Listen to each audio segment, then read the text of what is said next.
사회문학 6강입니다. 자, 혐오편과 법적 규제 이렇게 했으니까 자, 혐오. 먼저 앞에서는 지금 혐오의 개념이 무엇인지를 먼저 설명을 하고요. 자, 그것에 대해서 법적으로 지금 우리가 규제를 해야 되냐 말아야 되느냐. 자, 그리고 규제를 하게 되면 어느 범위까지 규제를 해야 되느냐. 자, 요거에 대한 이야기입니다. 그래서 이것을 크게 두 가지 형태로 나눴어요. 투사적 혐오라는 개념하고 그다음에 여기 또 하나는 표현의 자유의 입장에서 자, 이것을 어떻게 규제를 해야 되냐 아니면 이것을 그러니까 하지 말아야 된다. 반대 입장 이렇게 두 가지로 나눠진다고 보시면 될 것 같습니다. 자, 본문 들어갈게요. 자, 먼저 혐오의 그 개념이 정리되어 있는데 자, 어떤 싫어하고 미워하는 감정이라는 의미를 지닌 혐오는 원래 특정한 감각 경험에 대한 신체 생리적 반응에서 비롯된다고 그랬어요. 자, 우리가 길을 가다가 어떤 혐오적인 물건, 예를 들어 여러 가지가 있을 수 있겠지만 죽은 어떤 동물의 시체를 보거나 이러면 어떻게 되겠어? 갑자기 거기에 대해서 어떤 소름을 꽉 끼치거나 뭐 이런 것들도 신체적인 어떤 생리적 반응이 된단 말이야. 자, 그래서 자, 이러한 반응을 유발하는 물질이 자신을 오염시킬 수 있다는 가능성에 대한 걱정에서 두려움이 발생하게 되고 그리고 이 또 두려움이 또 혐오를 형성하는 기초적인 본질이 될 수가 있다는 거죠. 자, 그 다음에 이와 같이 어떤 생리적인 반응과 그 다음에 인지적 평가 과정 이것을 자신이 이걸 평가를 한단 말이야. 아, 이건 더러운 거야. 아니면 이것이 나에게 어떤 또 나도 그렇게 거기에 영향을 받을 수 있을 것 같아. 자, 이런 여러 가지 평가를 복합적으로 거쳐 형성된 혐오는 사회적 인과관계로 그 방향이 바뀌어 특정 사회 구성원을 사회적 오염 또는 전염을 유발하는 원인으로 간주하고 이를 회피하거나 제거하는 데 사용을 하게 됩니다. 자, 이것이 가장 기본적으로 나만 싫어하면 괜찮은데 이것이 사회적인 파장까지 불러일으켜서 특정한 집단 자체를 혐오의 대상으로 보게 되면 이건 사회적인 문제가 될 수가 있다는 뜻이에요. 자, 그래서 이러한 혐오는 낯설거나 불편하게 느껴지는 비주류적 특성을 가진 집단이나 개인을 향할 수밖에 없기 때문에 자, 혐오의 대상이 되는 특정 사회 구성원은 주로 사회적 소수자가 되기 마련입니다. 자, 그래서 요새 뭐 젠더 이런 여러 가지 이야기가 나오긴 하는데 자, 어떤 성적인 어떤 소수자들이 있죠. 자, 이런 사람들 같은 경우는 주류적인 어떤 입장은 아니잖아요. 그래서 이런 경우에 대해서 우리가 거기에 대해서 이제 어떻게 나름대로 어떤 혐오의 대상으로서 이제 그쪽으로 이제 어떤 비판이나 아니면 거기에 대한 꺼리는 이쪽으로 넘어오게 되는 이게 문제가 생길 수가 있다는 얘기입니다. 자, 누스바움은 생리 심리학적 반응인 개인 감정으로서의 혐오와 그러한 혐오가 사회적 맥락으로 전가, 다른 사람에게 어떤 책임이나 이런 것 등을 떠넘기는 걸 우리는 전가란 말을 쓰는데 옮겨지는 거야 이제. 자, 그래서 사회적 현상으로서의 혐오를 각각 원초적 혐오하고 투사적 혐오로 나눴습니다. 자, 다시 정리하면 개인적 감정으로서 개인이 느끼는 이런 혐오를 원초적 혐오라고 보는 거고요. 자, 거기에 비해서 이것이 사회적까지 확장이 됐어. 이런 것을 투사적 혐오 이렇게 보시면 됩니다. 자, 원초적 혐오는 죽음 및 부패와 같이 자, 인간의 동물성과 유한성을 일깨워주는 상황을 맞닥뜨렸을 때 본능적으로 발현되는 거. 죽음을 지금 꺼리지 않는 사람은 없을 거예요. 자, 그리고 어떤 썩은 시체를 보거나 뭐 이런 걸 봤을 때, 아, 우리도 지금 똑같은 그런 걸 느낀단 말이야. 아, 우리도 언젠가 죽으면 저렇게 썩어 없어지겠지, 막 이런 느낌을 받게 된다면 이게 바로 원초적 혐오가 되는 거고. 자, 그 다음에 이것이 사회적 맥락에서 의도적으로 전개되는 순간부터 자, 이것이 문제가 발생이 됩니다. 바로 그것이 바로 뭐가 되는 거야? 이제 원초적 혐오가 어디로 넘어오게 되는 거야? 이렇게 투사적 혐오로 넘어오게 되는데 투사적 혐오는 원초적 혐오의 대상이 지닌 속성이 특정 개인이나 집단에도 있다고 생각하여 감정을 그쪽으로 떠넘기는 겁니다, 지금. 자, 그래서 혐오가 정당화되려면 혐오의 대상에게서 초래된 두려움이 타당한 사실을 뒷받침해야 하지만 어떤 타당한 어떤 근거나 사실이 있어야 되는데 자, 이 투사적 혐오는 현실적으로 결코 발생하지 않을 정당화될 수 없는 어떤 두려움의 근거를 하게 됩니다. 자, 이거는 어떤 합리성은 없는 거죠. 자, 이것은 그냥 무작정 싫은 거야, 지금. 그 이유를 대봐? 그럼 거기에 대한 어떤 타당한 근거를 댈 수는 없어요, 지금.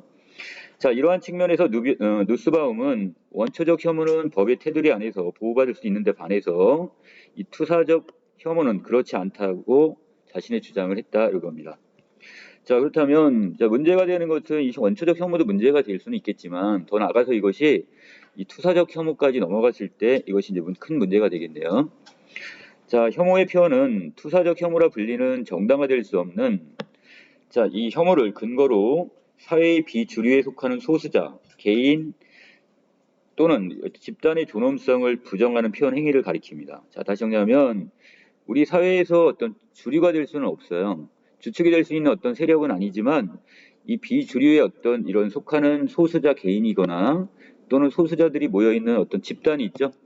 자, 어떤 특정한 어떤 집단의 존엄성을 부정하는 표현 행위가 바로 이 혐오 표현이다 이렇게 보시면 될 것 같아요. 혐오 표현은 표적이 되는 개인 또는 집단에게 직접적인 해악을 끼칠 뿐만 아니라 더 나아가 혐오를 더욱 고취시키고 자, 이걸 더 불러일으키는 거야. 또 선동, 메시지를 제3자인 청중들에게 전달을 해서 사인의 그 소수자에 대한 배제와 또 차별, 폭력 등을 조장하거나 정당화시켜 버립니다. 자, 그래서 이러한 어떤 해악을 지금 이유로 혐오 표현을 규제하자는 입장에서는 자, 혐오 표현 자체의 위험성 및 인간의 존엄과 가치, 표현의 자유와 같은 헌법적 가치의 침해 가능성을 근거로 듭니다. 자, 그래서 개인이 어떤 가장 중요한 것은 어떤 헌법 안에서 같은 국민 안에 있는 국민들은 어떻게 똑같이 법의 보호를 받게 돼 있잖아요. 자, 그런데 자, 이것이 어떻게 인간의 존엄성이 말살이 되고 또는 어떤 표현의 자유조차도 결국 어떻게 허락되지 않아. 자, 이렇게 되면 결국 어떤 헌법적 가치의 침해를 받게 되는 거죠. 이 소수자들이. 자, 이에 맞서는 입장에서는 자, 이것은 서로 간에 지금 상대적인 입장이 되는데요. 이렇게.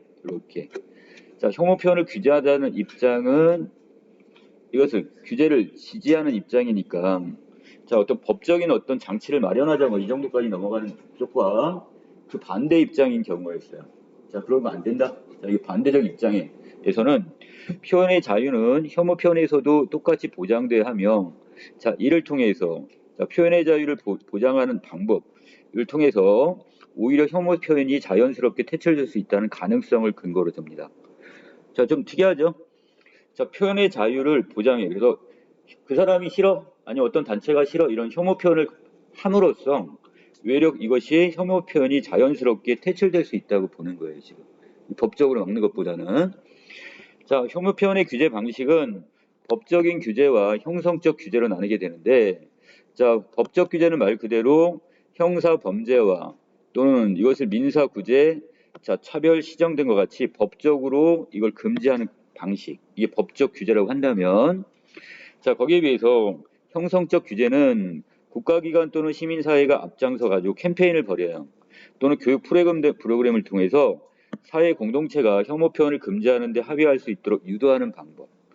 자, 그래서 이거는 유도니까 강제성은 아니네요, 지금. 거기에 비해서 아까 법적 규제의 부분에서는 이 강제성을 지금 띠게 될 겁니다. 자, 이 가운데 더 이상적인 방법은 바로 이 형성적 규제라고 할 수 있는데 혐오 표현을 법적으로 금지하지 않음으로써 표현의 자유에 대한 침해를 방지하는 한편 일단 이렇게 되면 표현의 자유는 어떻게 되는 거야? 규제, 침해하지 않게 되겠죠? 그냥 인정을 해주는 거니까 표현하는 것은. 자, 그 다음에 한편 이에 대한 대항 표현을 실천할 수 있는 분위기를 형성함으로써 자, 혐오 표현이 남용될 수 없는 사회를 추구하는 겁니다. 자, 어떤 한쪽 집단에서는 이쪽 집단, 어떤 성적 소수자나 이런 사람에 대해서 혐오 표현을 해요. 표현의 자유가 있으니까. 그럼 거기에 대해 반대쪽에서는 어떻게? 거기에 대한 대항적 표현을 하겠죠. 자, 이렇게 함으로써 자, 이것이 어떻게? 이 혐오 표현이 남용될 수 없는 사회를 추구하게 됩니다. 자, 그래서 혐오 표현에 대한 이의 제기나 그 희생자에 대한 연대의 언행과 같은 대항적 표현은 방관과 무기노심을 얻는 혐오 표현에 대한 효과적인 대응 방식이자 사회 공동체의 도덕적 의미라고 할 수 있대요. 자, 그냥 혐오 표현을 그냥 내비두는 게 아니라 그 사람들이 모여가지고 야, 우리도 나름대로 우리 국민이고 우리도 우리의 어떤 자유 결정권이 있지 않냐? 자기 결정권이 있고 근데 왜 우리한테 뭐라고 하냐? 뭐 이렇게 거꾸로 대항적인 표현을 하게 됨으로써 외려 이것이 계속해서 음지로 들어가는 것 자체를 양지 밖으로 어떻게 표출함으로써 서로 간에 거기서 어떻게 되는 거야? 혐오 표현이 외려 더 사라질 수 있다고 보는 거예요, 지금. 자, 그럼에도 불구하고 정작 혐오 표현에 직면한 소수자가 대항 표현을 통해 맞설 수 있는지에 대한 의문을 품게 됩니다. 과연 전체적인 어떻게 보면 혐오 표현을 하는 사람들은 다수가 될 거예요. 주류이기 때문에. 그러니까 이런 사람들의 입장에서 비주류 몇 명의 목소리가 아무리 대항적 표현을 낸다 할지라도 과연 그 사회를 바꿀 수 있을까? 과연 맞설 수 있을 정도의 힘을 가질 수 있을까? 여기에 대해서는 의문을 품게 되는 거죠. 자, 이는 결과적으로 혐오 표현에 대한 법적 규제를 옹호하는 입장이 돼버립니다. 아, 이건 결국 표현의 자유를 해가지고는 인정해가지고는 이거 갖고는 지금 우리가 어떻게 이 사회를 바꿀 수가 없어. 자, 그러니까 어떻게 법적으로 그래서 강하게 규제를 해야 돼. 이런 어떤 여기에 대한 입장 이것을 더 어떻게 또 공고히 할 수가 있게 되는 거죠. 자, 표현의 자유가 지니는 우월적 지위를 전제로 혐오 표현에 대한 법적 규제를 자, 지향한다는 건 이것을 긍정적, 부정적? 이건 이거 어떤 한계선을 넘어서면 안 되는 거니까 법적 규제를 하지 말자는 쪽의 입장이 누구고요?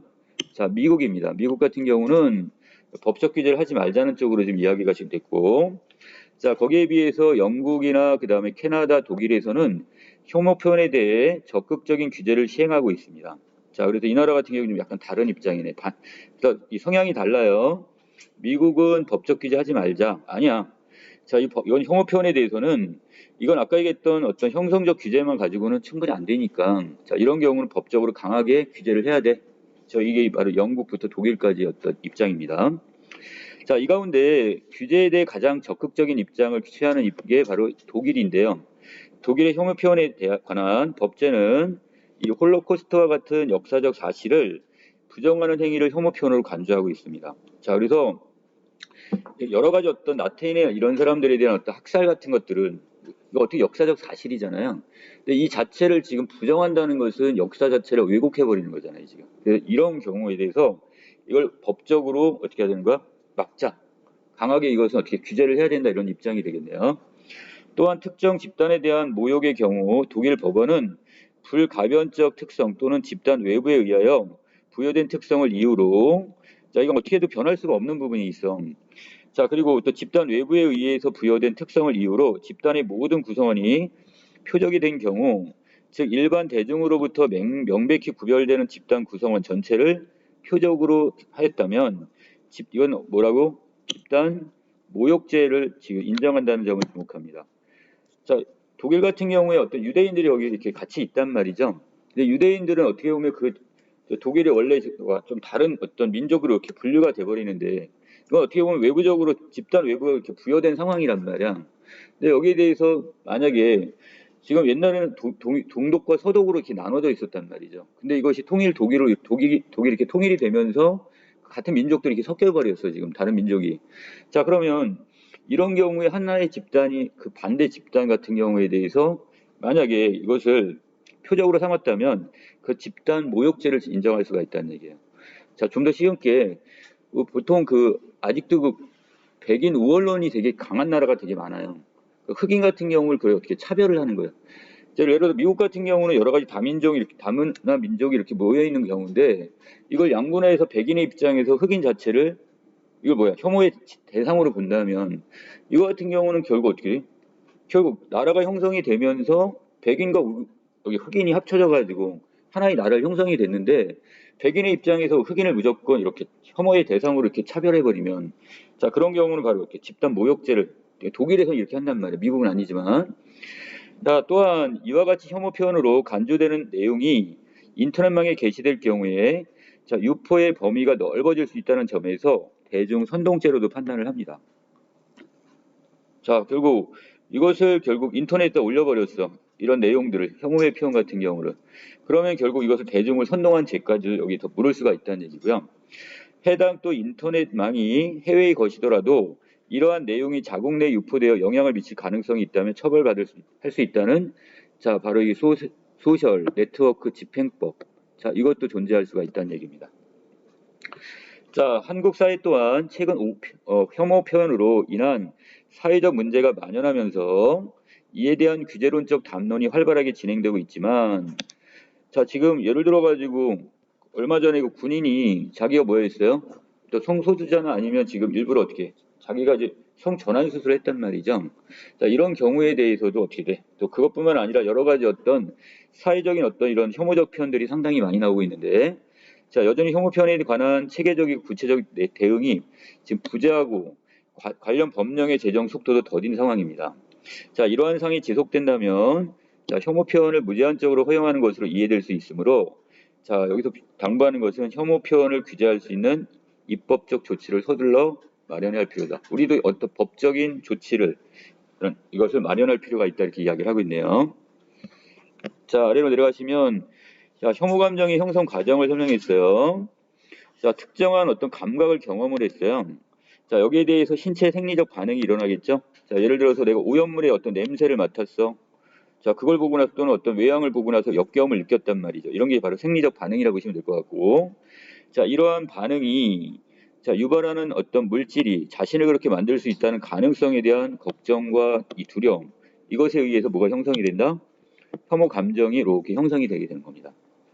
자, 이렇게 형성된 혐오 감정은 자, 이것은 원초적인 어떤 여기서 끝나면 좋겠는데 이게 어디까지 넘어가면 자, 어떤 사회적 인간관계로 방향을 바꿔서 자, 특정한 어떤 사회 구성원을 혐오의 대상으로 설정하게 되는 이런 문제가 발생한다면 이건 더 사회적 파장이 지금 일어날 수가 있다 이런 얘기예요.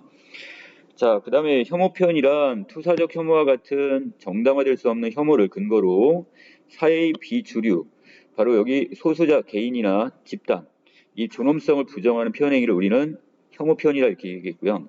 자, 이것이 어떤 해악을 끼치냐, 표적이 되는 개인 또는 집단에게 직접적인 해악을 끼치는 경우도 있고, 자, 이것이 다른 사람들한테 선동되거나 메시지가 전달됨으로써 자, 소수자에 대한 배제나 차별, 폭력 등을 정당화하는 이런 사회적 문제까지 발생할 수 있다 이렇게 얘기했습니다.